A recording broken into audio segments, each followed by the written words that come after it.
What if everything you think you know about life, birth, death, purpose, is only half the story? What if a giant of science once whispered that we are not accidents, but intentionally called into being by a greater consciousness? This is the story of a private, nearly forgotten interview with Nikola Tesla, a conversation hidden for decades, and the idea it dared to share. This exchange is said to have taken place in 1934, in a hotel room on the 33rd floor of a New York hotel.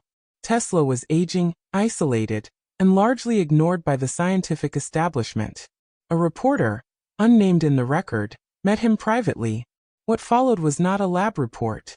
It was a confession, a revelation. The interviewer asks a simple question. Do you believe life is accidental? Tesla smiles, then answers quietly. No, nothing is accidental. The universe is a formula. Beyond the equation stands thought, conscious, creative thought. He told the reporter he had listened to something in the ether. Not noise, not echo, but a pulse, a reply. And from that pulse he concluded we are not only created, we are guided. Tesla describes attempts to build devices that could register the voice of the ether, the field that stores memory, patterns, and direction. In Colorado Springs, he said, space itself seemed to breathe. He would send out a signal and receive not an echo but an answering awareness from beyond the material. He came to believe consciousness is not produced by the brain. The brain is the receiver. The source of mind is outside the skull.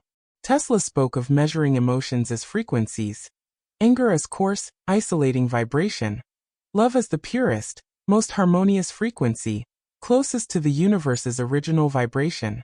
Love, he said, draws us nearer to that source. The reporter asks the hard question. If we're made by a conscious source, why do we suffer? Why death? Why forget? Tesla answers gently, forgetting is part of the design. We are separated from the source so that, through living in limitation, we might learn to remember. Each life is a step toward reawakening. In death we do not vanish, we shift frequency.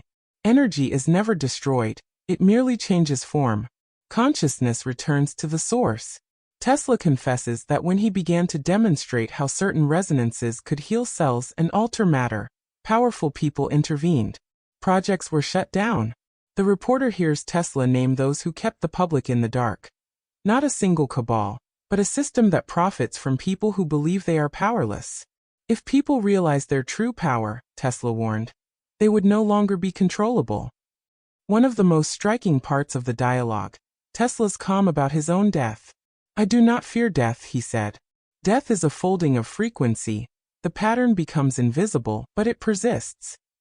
He describes moments at the edge of sleep when his awareness left time, seeing past and future at once, and feeling the presence of that which calls us. He says we are not accidents but responses to a call from light, fragments meant to know themselves through the experience of separation. Tesla told the reporter this message was almost never meant to be published. He feared ridicule, censorship, the kind of dismissal that silences the messenger. He said, perhaps now, when the world stands at an edge between invention and destruction, it is time to remember.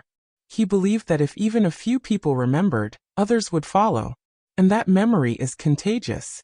So what would change if we took his words seriously? If consciousness is primary, if love is a frequency that reconnects us to source, what does that teach us about the way we live? We would stop treating wonder as a weakness. We would see suffering as a clue, not a final verdict. We would begin to listen, not with our ears but with our very being. Closing. Whether you see Tesla as prophet, mystic, or scientist pushed to the margins, his message asks one question of each of us. Will you remember? Will you listen? If this story moved you, subscribe for more explorations at the edge of science and spirit. Remember, energy is everlasting. All life is vibration. The closer you approach the original frequency, the closer you come to truth.